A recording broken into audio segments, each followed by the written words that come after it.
علامہ اقبال، میں عرض کر چکا ہوں کہ ان کی ابتدائی تعلیم میں اور خاندانی پس منظر کے اندر مذہبی اثرات بڑے گہرے تھے۔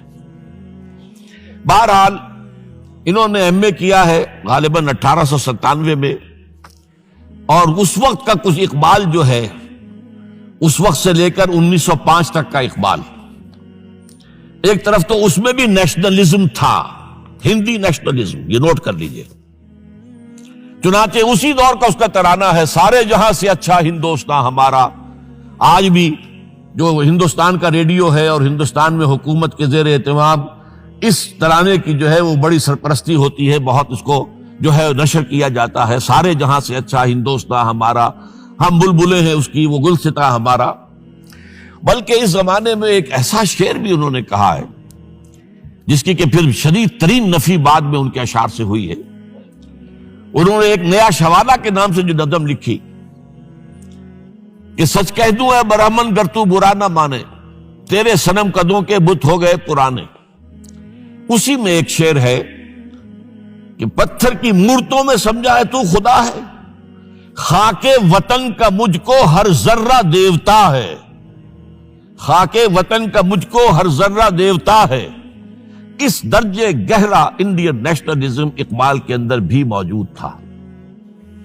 لیکن جب اقبال انگلستان گئے ہیں، یہ 28 برس کی عمر میں انگلستان گئے ہیں سن 1905 میں، اور 3 سال وہاں رہے انگلستان اور جرمنی، اور بیرسٹری بھی کی، اور چونکہ فلسفی تھے پی ایچ ڈی بھی کر کے آئے۔ اس عرصے میں معلوم ہوتا ہے کہ اقبال کی قلب ماہیت ہو گئی۔ یہ میرا ایک تجربہ ہے، بڑا پرانا ہے، میرا مشاہدہ تھا۔ 1970 میں پہلی مرتبہ میں انگلستان گیا تھا، میرے چھوٹے بھائی وہاں زیر تعلیم تھے، انہوں نے بلایا تھا۔ وہاں میں نے دیکھا کہ یونیورسٹیوں میں پڑھنے والے ایک ایک P H D, 2 P H D کرتے ہوئے لوگ بیٹھتے ہیں، جمعے کے روز قرآن پڑھتے ہیں، درس قرآن ہوتا ہے، اور وہ ایک دوسرے سے قرآن پڑھ کے سنتے بھی ہیں تاکہ جو تجوید کی غلطیاں ہوں ان کی تصحیح ہو سکے۔ اور میں نے سوچا کہ پاکستان میں اس سطح کے لوگ جو ہیں کبھی اس قسم کی مصروفیت میں مبتلا مجھے تو نظر نہیں آئے۔ تو اس کا مجھے ایک اصل میں تجزیہ میرا یہ تھا کہ جن لوگوں کی بنیادی تربیت میں اور خاندانی اثرات میں مذہب کا ایلیمنٹ موجود ہوتا ہے، چاہے وہ ہندوستان میں رہتے ہوئے وہ زیادہ ظاہر نہ ہو، نمایاں نہ ہو، اس کے آثار سامنے نہ آئے، لیکن جب وہ ایک مخالف ماحول میں پہنچتے ہیں، اس مخالف ماحول میں ان کے اندر کا وہ چنگاری ان کی جو ہے وہ شعلہ بن کر بھڑکتی ہے۔ چنانچہ یہ معاملہ میں نے پھر بعد میں امریکہ میں بھی دیکھا، ہر جگہ دیکھا ہے کہ وہاں 2 نتیجے ہوتے ہیں، یا تو یہ کہ ایک آدمی ڈاؤن دی ڈرین گیا تو وہاں کی تہذیب میں رنگا گیا شراب اور یہ اور وہ اور رقص اور سب یہ ساری چیزیں آ گئی، اور یا پھر جو بچ گیا جس کے اندر دین کا کوئی حمیت کا شائبہ تھا، وہ پھر بھڑکتا ہے، پھر وہ ایکٹیوسٹ ہوتے ہیں، وہ کام کرتے ہیں۔ لہذا یہ معاملہ جو ہے علامہ اقبال کے ساتھ پیش آیا، اور خود انہوں نے کہا بھی ہے، مسلمان کو مسلمان کر دیا طوفان مغرب نے۔ وہاں سے جب یہ واپس آئے ہیں تو اب نوٹ کیجئے 1908 سے 1930 تک یہ جو 22 برس ہیں، علامہ اقبال نے کیا کیا نوٹ کیجئے، وہ آپ جانتے بھی ہیں، میں صرف گنوا رہا ہوں۔ اسلام کے نظام فکر اور فلسفہ اور حکمت کو بیان کیا، اپنی شاعری کے ذریعے سے بھی، اپنی نثر کے ذریعے سے بھی۔ قرآن کی ایک نہایت جدید اور بہت عمدہ تفسیر، اگرچہ تفسیر کے نام سے آپ کو کہیں تفسیر اقبال نہیں ملے گی، لیکن کلام اقبال خود تفسیر ہے۔ وہ دعویٰ کرتا ہے کہ میرے پیغام میں سوائے قرآن کے اور کچھ نہیں ہے۔ گر دلم آئی نئے بے جوہر است، ورب حرفم غیر قرآن مزمرست، پردہ ناموس فکرم چاک کن، ای خیابہ راز خارم پاک کن۔ یہ مناجات بحضور سرور کائنات صلی اللہ علیہ وسلم، وہ کہتے ہیں کہ اے اللہ کے نبی، اللہ کے رسول، اگر میرے پیغام میں کہیں قرآن کے سوا کوئی شے شامل ہو گئی ہے میری شاعری میں، تو آپ میرے فکر کا پردہ چاک کر دیجیے۔ روز محشر خار و رسوا کن مرا، اور قیامت کے دن مجھے ذلیل اور خار کیجیے گا، اور بے نصیب از بوسہ پاکن مرا، اور مجھے اپنی قدم بوسی سے محروم کر دیجیے گا. یہ بات کہہ رہا ہے، اس کا دعویٰ ہے، اس نے جو کچھ کہا قرآن سے کہا. اس کی شاعری جو ہے میرے نزدیک، اور میں نے تو اپنی جو سورسز گنوائی ہیں کہ میں نے جو قرآن مجید کا فکر یا سوچ جو بھی آپ اسے کہیں، جو تھوڑا بہت مجھے میسر ہوا ہے، ان میں نے 8 اشخاص کو نمایاں طور پر بیان کیا ہے. 4 یہ ہیں 2 کے جوڑے. 2 ابوین ہیں، ابو الکلام ابو العلا مودودی، ابو الکلام آزاد. 2 دکترین ہیں، ڈاکٹر اقبال، ڈاکٹر رفیع الدین. 2 شیخین ہیں، شیخ الہند مولانا محمود حسن، جن کا ترجمہ ہے قرآن مجید کا، اور اس پر حواشی ہے شیخ الاسلام شبیر احمد عثمانی کی. 2 ہی عین مولانا فراہی اور مولانا اصلاحی، جنہوں نے قرآن مجید کے مضامین کے اندر جو اندرونی نظم ہے اسے واضح کیا. علامہ اقبال میری ایک بہت بڑی سورس ہے، بلکہ سب سے زیادہ گہرا اثر مجھ پر جو ہے بچپن سے جو ہوا ہے وہ تو علامہ اقبال کا ہے. 5ویں جماعت کا طالب علم تھا جب ان کا یہ شعر میرے ذہن میں کہیں چپک کر رہ گیا ہے، جواب شکوہ کا: وہ زمانے میں معزز تھے مسلمان ہو کر، اور تم خوار ہوئے تارک قرآن ہو کر. پھر علامہ اقبال نے مغربی فکر پر شدید تنقید کی، بہت بڑا ناقد، اور خاص طور پر مغربی تہذیب جو ہے اس کی نفی کی.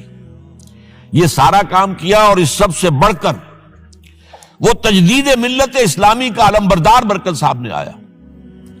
اس نے خوشخبری دی کہ دنیا میں اسلام کے غلبے کا دور آنے والا ہے. ملت اسلامیہ جو اس وقت دبی ہوئی ہے، پسی ہوئی ہے، پوری دنیا میں پامال ہے.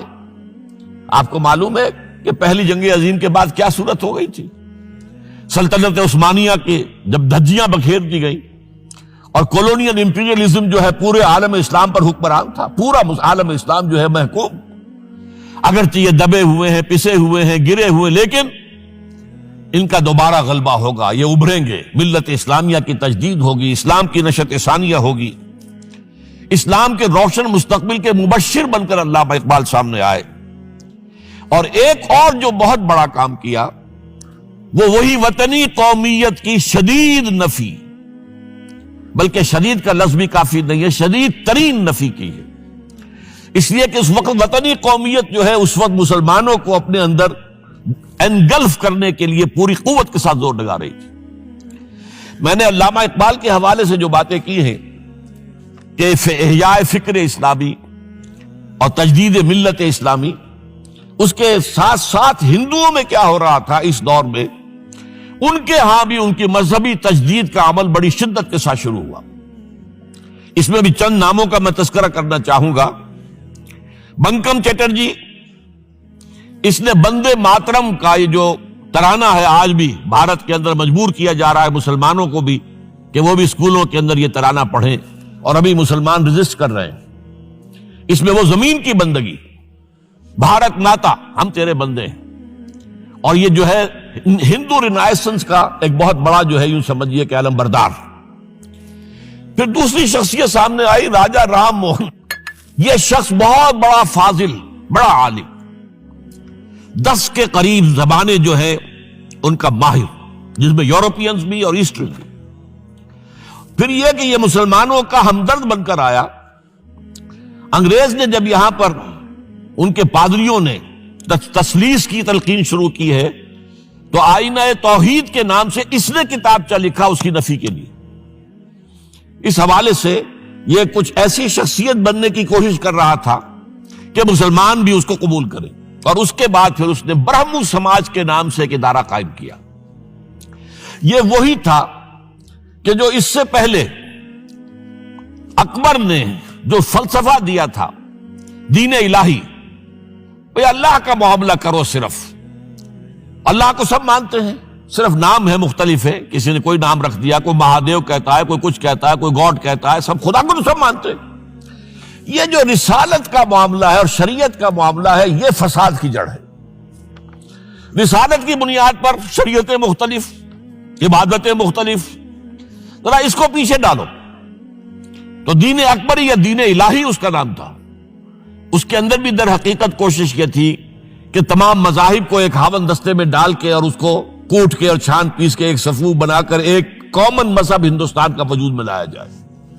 بہرحال اس وقت اللہ تعالیٰ نے کھڑا کیا ہے حضرت مجدد الفسانی رحمۃ اللہ علیہ کو کہ جنہوں نے اس فتنے کی سرکوبی کی. اس نے بھی مجلس ازدی کے نام سے ایسا ہی ادارہ شروع کیا، اور یہ گویا کہ ٹھنڈی چھری کے مانند، اس لیے کہ اسلام کا دار و مدار تو رسالت پر ہے. بقول اقبال بمصطفیٰ برساں خویش را کے دی ہماؤست، اگر باؤ نہ رسیدی تمام بول آبیست.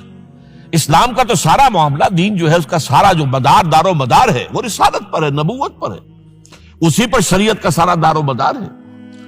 رسالت سے کاٹ دیجئے، حدیث سے کاٹ دیجئے، سنت سے کاٹ دیجئے، تو پھر قرآن کو پھر موم کی ناک بنا کر جو چاہیں آپ تعبیر کر لیں، جو چاہیں تشریح کر لیں، جدھر چاہیں اسے موم کی ناک کی طرح بوٹ کر لے جائیں. بہرحال اس معاملے میں بھی پھر ایک تیسری تحریک جو شروع ہوئی وہ بہت ملیٹنٹ تھی، آریہ سماج. دیانند سرسوتی نے، یہ ملیٹنٹ تھی اور بڑی اس کی جو ہے پذیرائی ہوئی ہندو معاشرے میں. انہوں نے کھل کر یہ کہا کہ ہندوستان صرف ہندوؤں کا ملک ہے، یہاں مسلمانوں کے لیے کوئی جگہ نہیں، لہذا یا ہندو ہو جائیں مسلمان اور یا پھر یہاں سے ہجرت کر جائیں. کھل کر آریہ سماج، اسی کے تحت پھر مہاسبھا بنی، اسی کے تحت RSS، انتہائی ملیٹنٹ آرگنائزیشن جو ہے ہندوؤں کی، یہ سب جو ہے دیانند سرسوتی کا.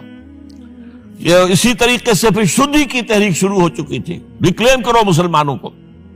یہ ہم ہی میں سے تھے، ان کے آباء و اجداد کہیں جو ہے مسلمان ہو گئے، انہیں واپس لو. چنانچہ راجستھان کے علاقے میں جہاں بڑی جہالت تھی، مسلمانوں میں علم نہیں تھا، بس کہیں بزرگوں کے کسی زیر اثر فیض سے، کسی صوفی کے، وہ اسلام تو لے آئے لیکن تربیت کا کوئی انتظام ہوا ہی نہیں، مسلمان حکومتوں نے کیا ہی نہیں، کچھ بھی نہیں کیا. تو نتیجہ یہ نکلا کہ بڑے پیمانے پر شدھی کی تحریک ہو رہی تھی. میوات کے علاقے میں بڑی تیزی کے ساتھ مسلمان جو میو تھے وہ ہندو ہو رہے تھے. اسی پر تحریک اٹھائی ہے مولانا الیاس رحمت اللہ علیہ نے. ان کا مقابلہ کرنے کے لیے، اس تحریک کا، اس شدھی کی تحریک کا مقابلہ کرنے کے لیے یہ تبلیغی جماعت کا نظام بنایا تھا کہ بس 6 باتیں لو اور جاؤ، دیہات میں جاؤ، چنے لے کر گڑ لے کر جاؤ، کسی کا کھانا نہ کھاؤ، اپنا کھانا کھاؤ، کوئی تنخواہ نہیں، اور دین کی تبلیغ کرو. یہ نظام ان کا در حقیقت اسی شدھی کی تحریک کے جواب میں شروع ہوا. پھر سنگٹن کی تحریک شروع ہوئی کہ ہندوؤں کو سب کو جمع کر لیا جائے. اب اس اعتبار سے ذرا نوٹ کیجئے، علامہ اقبال نے جو نفی پھر وطنیت کی ہے، اتفاق سے یہاں یہ اشعار لکھے ہوئے ہیں: اس دور میں میں اور ہے، جام اور ہے، جم اور، ساقی نے بنا کی روش لطف و ستم اور، تہذیب کے آزر نے ترشوائے صنم اور، مسلم نے بھی تعمیر کیا اپنا حرم اور، ان تازہ خداؤں میں بڑا سب سے وطن ہے، جو پیرہن اس کا ہے وہ مذہب کا کفن. اب ذرا قلب ماہیت کا اندازہ کیجئے. وہی شخص جو کہہ رہا تھا کہ خاک وطن کا مجھ کو ہر ذرہ دیوتا ہے، وہ آج اس وطن کو ایک سب سے بڑا بت قرار دے کر اور اس کا قلع قمع کرنے کے لیے کس قدر زوردار الفاظ جو ہے. اور یہی دوسری طرف یہ بت کہ تراشیدہ تہذیب نوی ہے. یہ جو نیشن سٹیٹ کا تصور ہے، یہ 18ویں صدی سے یورپ میں شروع ہوا. نیشن سٹیٹ، ایک ملک میں رہنے والے سب شہری ہیں، برابر ہیں، اور ان کے اندر مذہب کا اختلاف ہو، یہ اس کا کوئی حیثیت نہیں. مذہب تو پرائیویٹ معاملہ ہے، ہاں جو سرکاری سطح پر ہوگا معاملہ، اجتماعی معاملات جو ہے وہ کسی مذہب سے طے نہیں ہوں گے. یہ نیشن سٹیٹ کا تصور. یہ بت کہ تراشیدہ تہذیب نوی ہے، غارت گرے کاشانہ دین نبوی ہے، بازو تیرا توحید کی قوت سے قوی ہے، اسلام تیرا دیس ہے تو مصطفی ہے، نہ زارہ دیری نہ زمانے کو دکھا دے، اے مصطفی خاک میں اس بت کو ملا دے. اس سے بھی زیادہ مجھے ملا ہے ایک ان کے تختہ جو ہے: منزل راہ رواں دور بھی دشوار بھی ہے، کوئی اس قافلے میں قافلہ سالار بھی ہے، بڑھ کے خیبر سے ہے یہ مارکہ دین و وطن. خیبر، غزوہ خیبر سے کہیں بڑھ کر یہ دین و وطن کا مارکہ، کہ ہمارے نزدیک ہماری قومیت کی بنیاد ہمارا دین. آج دنیا یہ کہتی ہے کہ قومیت کی بنیاد وطن ہے. یہ جو مارکہ دین و وطن ہے، بڑھ کے خیبر سے ہے یہ مارکہ دین و وطن. اس زمانے میں کوئی حیدر کرار بھی ہے، تو واقعہ یہ ہے کہ علامہ اقبال نے اس سلسلے میں وہ رول بھی پلے کیا کہ جو حضرت مجدد الفسانی رحمت اللہ علیہ نے دین اکبری کا قلع قبا کرنے میں ادا کیا تھا، اور اس میں کوئی شک نہیں ہے۔ اس اعتبار سے میں کہا کرتا ہوں کہ حضرت مجدد الفسانی کے بروز کی حیثیت رکھتے ہیں علامہ اقبال، اور ان کو جو گہری نسبت تھی، حاضر ہوا میں شیخ مجدد کی لحد پر، وہ خاک کے ہے زیر فلک مطلع انوار، گردن نہ جھکی جس کی جہانگیر کے آگے، جس کے نفس گرم سے ہے گرمی احرار، وہ ہند میں سرمایہ ملت کا نگہباں، وہ ہند میں سرمایہ ملت کا نگہباں۔ ملت کا سرمایہ تو سارا کا سارا جو ہے ایمان بالرسالت سے۔ آپ حضرت مجدد الفسانی کے خطوط پڑھیے، سب سے زیادہ زور اطاعت رسول، اطاعت رسول، اطاعت رسول، اطاعت رسول، جس کی جڑ کاٹنے کی کوشش کی تھی دین الہی کے ذریعے سے اکبر نے، اس کو دوبارہ مستحکم کیا ہے وہ مجدد الفسانی رحمت اللہ علیہ نے۔ اب آئیے 1930 کا ماہ دسمبر، اس میں ایک بات ہم دیکھ چکے، محمد علی جناح ہندوستان کی سیاست سے مایوس ہو کر ملک چھوڑ کر انگلستان میں جا کر آباد ہو چکے، اور اس ضمن میں ایک واقعہ میں آپ کو سنا دوں۔ ایس ایم اکرام صاحب کا نام بہت سے حضرات کے علم میں ہوگا، ان کی 3 کتابیں جو ہے بڑی مارکت الآراء ہیں، آب کوثر، موج کوثر، روض کوثر۔ ادارہ ثقافت اسلامیہ کے ڈائریکٹر رہے بہت عرصے تک، بہت پڑھے لکھے آدمی تھے۔ وہ آکسفورڈ میں پڑھتے تھے اس زمانے میں، وہ لندن گئے، انہوں نے محمد علی جناح صاحب سے ملاقات کی اور کہا کہ آپ کیوں چھوڑ کر آ گئے ہندوستان؟ ہندوستان کے مسلمانوں کو آپ کی رہنمائی کی ضرورت ہے۔ تو جواب جو تھا محمد علی جناح کا وہ نوٹ کرنے کے قابل ہے۔ ہندوز آر انکوریجیبل، یہ ہے جو نتیجہ نکالا تھا محمد علی جناح نے۔ یوں سمجھیے کہ 24 برس کی محنت شاقہ کہ کوئی اتحاد کا فارمولہ طے ہو جائے، کوئی بنیاد ہو جائے، کوئی ہمارے مابین متفق علیہ اسکیم بن جائے، لیکن جس درجے مایوس ہوا ہے شخص، ہندوز آر انکوریجیبل، یہ ناقابل اصلاح ہے۔ اور مسلمانوں کا حال یہ ہے کہ ان کا ایک لیڈر جو بات مجھ سے کرتا ہے صبح کو، وہ شام کو ڈپٹی کمشنر کو بتا دیتا ہے۔ تو اب میں ایسی قوم کی رہنمائی کیسے کروں؟ تو یہ میں نے آپ کو یہ واقعہ بھی سنا دیا کہ وہ مایوسی کا عالم کیا تھا۔ لیکن اب جو ہے 1930 میں، جبکہ مسلم انڈیا کا ایک سورج تو غروب ہو گیا تھا، مغرب میں جا کر بیٹھ گیا، مغرب میں سورج غروب ہوتا ہے، ایم اے جناح تو وہاں بیٹھ گئے۔ ایک سورج اب طلوع ہوا ہے مسلم لیگ کے پلیٹ فارم پر، یہ ہے علامہ اقبال۔ 1930 کا جو ان کا خطبہ ہے الہ آباد کا، وہ بہت اہم، بہت اہم، بہت اہم۔ ایک تو یہ کہ انہوں نے اپنی شاعری کے ذریعے سے وطنیت کی جو نفی کی تھی اور مسلم قومیت کا جو اس بات کیا تھا، اسے ایک فلسفیانہ انداز میں سوشیولوجی، عمرانیات کے مسلمہ اصولوں کی روشنی میں جس طریقے سے مدلل بیان کیا ہے، اس اعتبار سے وہ ایک بہت قیمتی دستاویز ہے۔ لیکن اس کے ساتھ ہی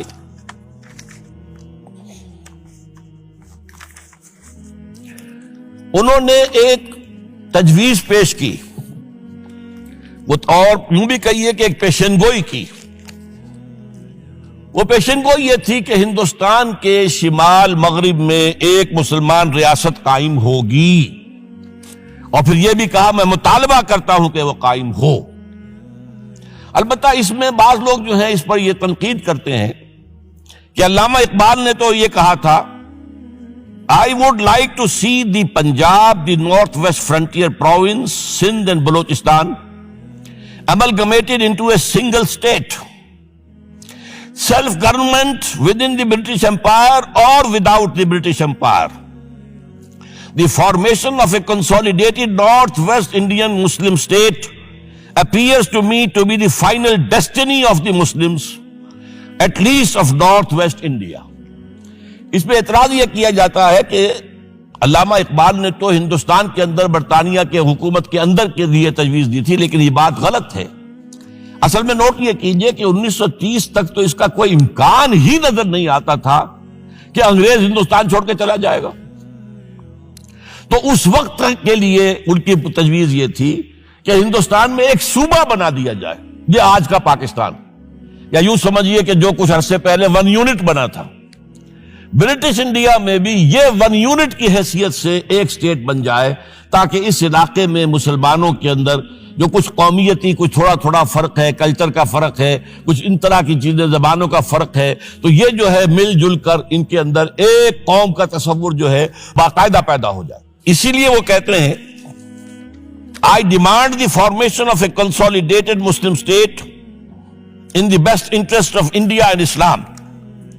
اب اس میں وہ بات یہ کہتے ہیں کہ for Islam it will be an opportunity to rid itself of the stamp that Arabian imperialism was forced to give it, to mobilize its laws, its education, its culture, and to bring them into closer contact with its own original spirit and with the spirit of the modern time۔ وہ کہتے ہیں کہ اگر ایسا ہو گیا، ایک تو یہ کہ ڈیسٹنی ہے، ہوگا، رہے گا، شمال مغربی ہند کے اندر ایک مسلمان ریاست قائم ہو کر رہے گی۔ اب یہ پروفیسی بھی تھی، پیشن گوئی، اور یہ بھی کہ میں مطالبہ کرتا ہوں، ایک تجویز بھی تھی، لیکن اس کا جو اصل عنصر ہے، جو میرے نزدیک جو انقلابی حصہ ہے، جہاں تک ہندوستان کی جو تقسیم کا معاملہ ہے، یہ اور بھی بہت سے لوگوں کی طرف سے یہ باتیں آتی رہی تھی۔ میرے پاس یہاں پہ 14 نام لکھے ہوئے ہیں جنہوں نے ہندوستان کی تقسیم کا تذکرہ کیا، لیکن جس انداز میں، جس پلیٹ فارم پر آل انڈیا مسلم لیگ کا جو اینول سیشن ہے اور اس میں صدر کی حیثیت سے خطبہ دے رہا ہے ایک شخص، تو یہ حیثیت جو ہے یہ بہت نمایاں، اور اس میں جس انداز میں بات کہی گئی ہے اس میں جو ایک پازیٹیو عنصر ہے۔ اگر ایسا ہو گیا، ایک نارتھ ویسٹ آف انڈیا میں مسلمان ریاست قائم ہو گئی، تو ہمیں ایک موقع مل جائے گا کہ عرب امپیریلزم، اب نوٹ کیجئے، عرب امپیریلزم سے مراد کیا ہے؟ عربوں کا دور ملوکیت۔ اس سے پہلا کیا تھا؟ خلافت راشدہ، اصل اسلام۔ دور بنو امیہ تو اصل اسلام نہیں تھا، حکومتی سطح پر تو بالکل اسلام نہیں تھا۔ وہی دور ہے جس میں کہ سانحہ کربلا ہوا ہے، واقعہ ہرہ ہوا ہے، ظلم کی انتہا ہوئی ہے، سینکڑوں تابعین کو حجاج ابن یوسف نے شہید کیا ہے۔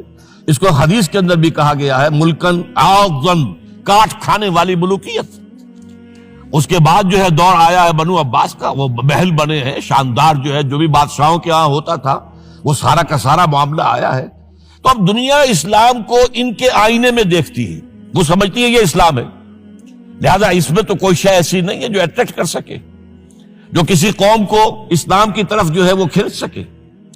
تو یہ جو امپریشن ہے، جو کہ اس دور ملوک کی عرب امپیریلزم کا لفظ استعمال کیا ہے، اسلام کے چہرے پر جو بدنما داغ اور دھبے آ گئے ہیں، انہیں ہٹا کر وہ جو اس کی اوریجنل پیورٹی ہے، اور ظاہر بات ہے کہ دور ملوکیت سے پہلے خلافت راشدہ، تو گویا کہ اس میں اگرچہ نام خلافت راشدہ کا نہیں لیا گیا ہے، لیکن یہ ہے کہ بات مراد وہی ہے، لیکن اور اس میں بھی جو بڑی حکیمانہ بات ہے کہ ہم اس کو they bring them into closer contact with its old original spirit، جو اصل اسلام کی اصل روح ہے، and with the spirit of the modern times، اس زمانے کے جو تقاضے ہیں ان کے مطابق اجتہاد کے دروازے کو کھول کر، اور ہم ایک ایسا نظام جو ہے وہ یہاں پر قائم کریں۔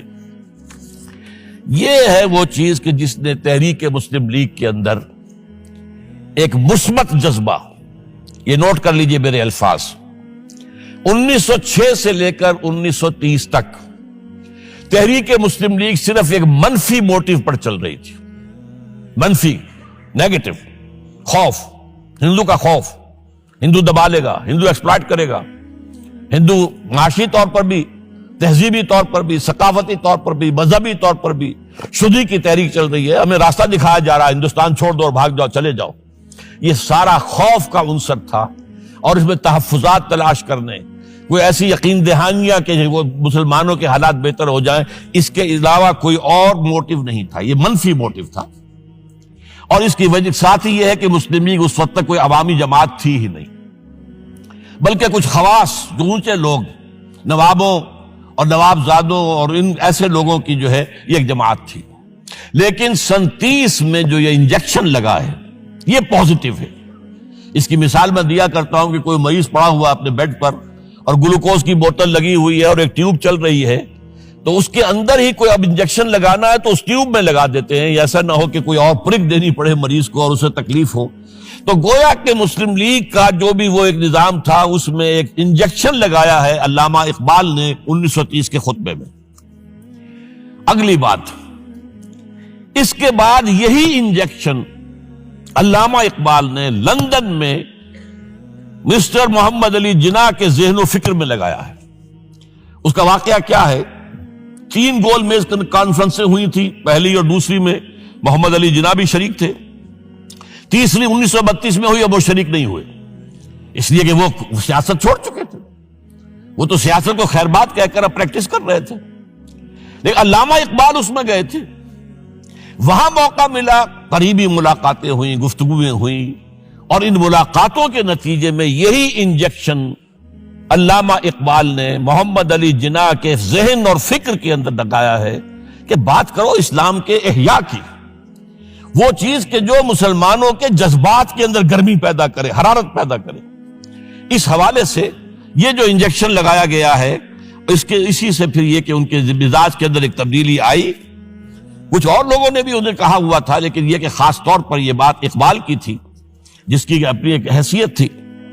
بہرحال 1934 میں ایم اے جناح واپس آ گئے، پھر انہیں مسلم لیگ کا تا حیات صدر بنا دیا گیا.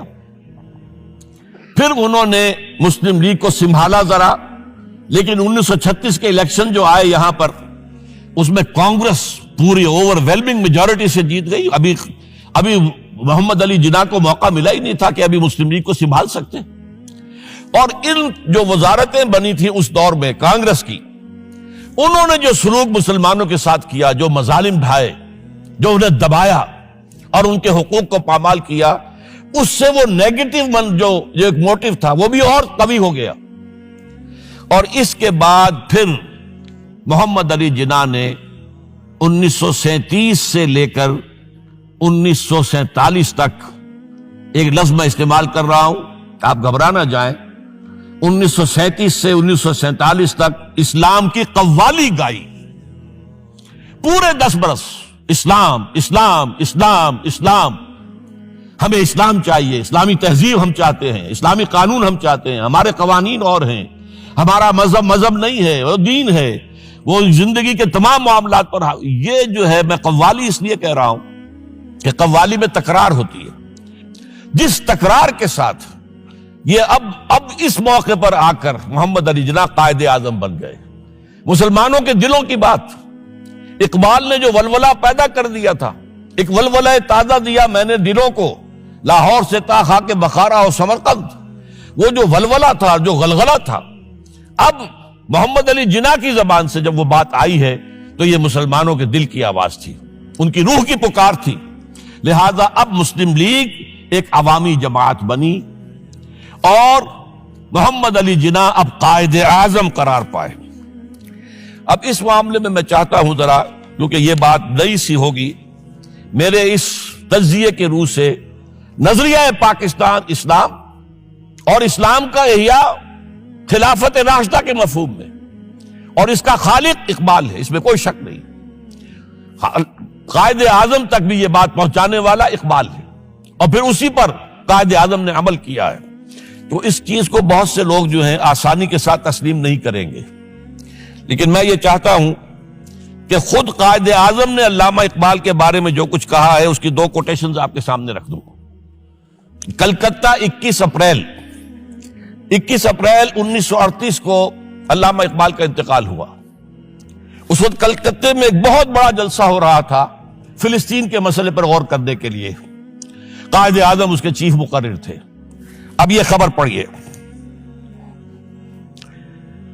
A mammoth public meeting of the Muslims of Calcutta was held on the football ground on 21st April to consider the Palestine problem. But it was converted into a condolence meeting to mourn the death of Allama Iqbal. Mr. M. Jinnah said that the sorrowful news of the death of Dr. Sir Muhammad Iqbal had plunged the world of Islam in gloom and mourning. Sir Muhammad Iqbal was undoubtedly one of the greatest poets, philosophers and seers of humanity of all times.